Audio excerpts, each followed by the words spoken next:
All right, let's get right into it. Welcome, everyone. If you're a focused learner trying to really understand the mechanics of how we process and ultimately recover from profound emotional pain, you are absolutely in the right place for this explainer.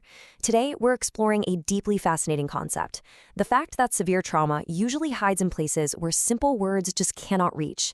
It's like a giant puzzle, and to actually put the pieces together, we require a truly multidimensional approach to healing. Okay, let's dive into this. Here is our roadmap. We're going to look at healing through four very distinct lenses today: the subconscious mind, the dense physical body, the spiritual realm, and finally, transcendent art. Starting with Section 1, Beyond Traditional Talk Therapy. Because the modern, highly rational world often treats trauma as just a symptom, but ancient wisdom sees it for what it really is: an existential wound. So, I want to pose this question directly to you right now. How do we actually heal the unseen wound? I mean, if the injury exists completely below the level of conscious thought, how can we possibly expect a logical conversation to cure it? The reality is, we can't. Healing demands that we step way beyond just logic and language.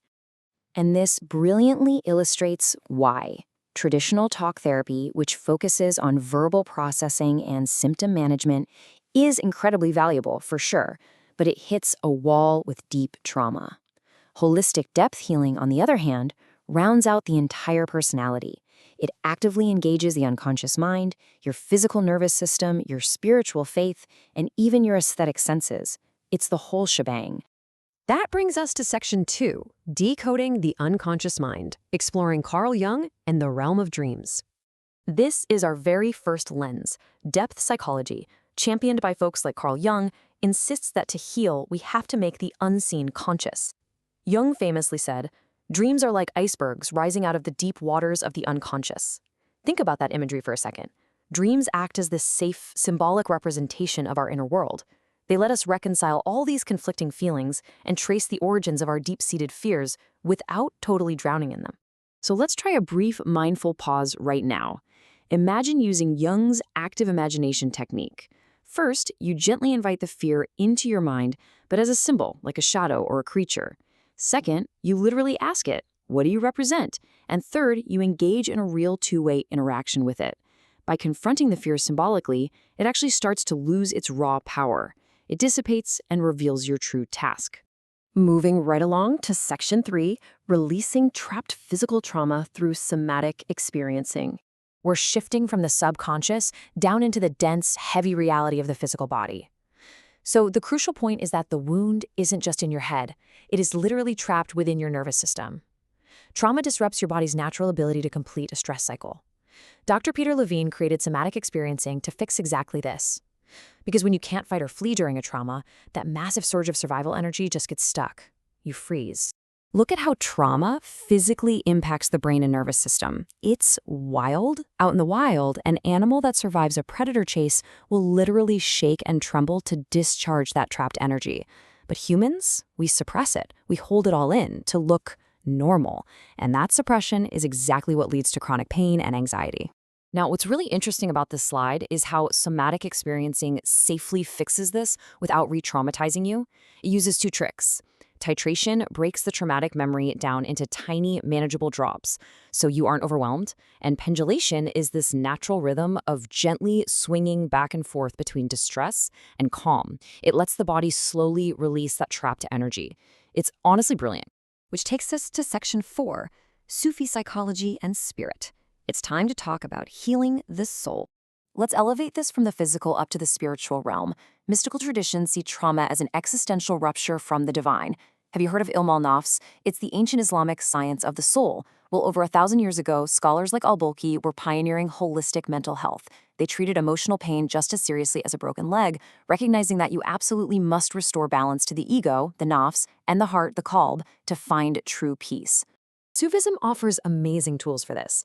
Actually, take a slow, mindful breath with me right now.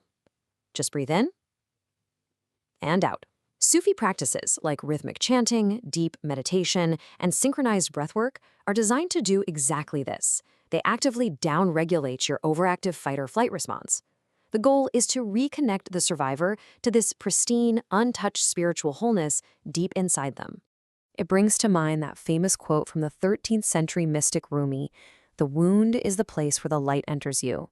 What a beautiful, powerful metaphor, right? Sufi psychology completely reframes traumatic pain. It doesn't celebrate the suffering, but it insists that the cracking of our external shell isn't just a meaningless catastrophe.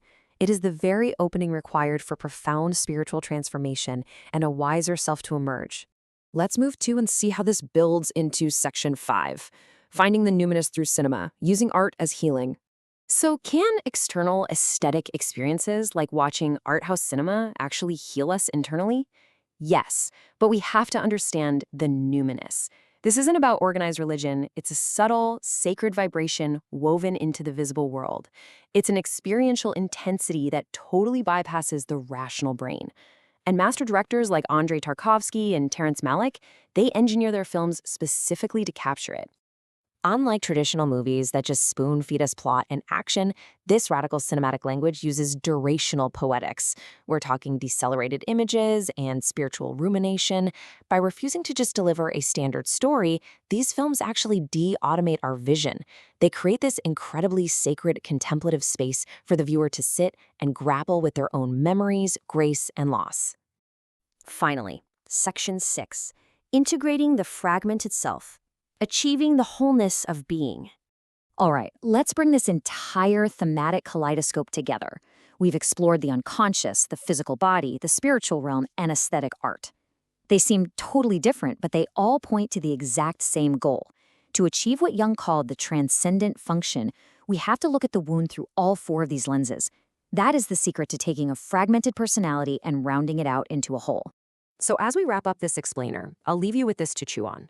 How will you integrate your mind, your body, your spirit, and your aesthetic senses into your own journey of self-healing? Knowing what you know now, how might you step beyond just basic talk therapy to rediscover your own unshakable wholeness? Thanks for taking this deep dive with me today. Keep learning, and I'll catch you in the next one.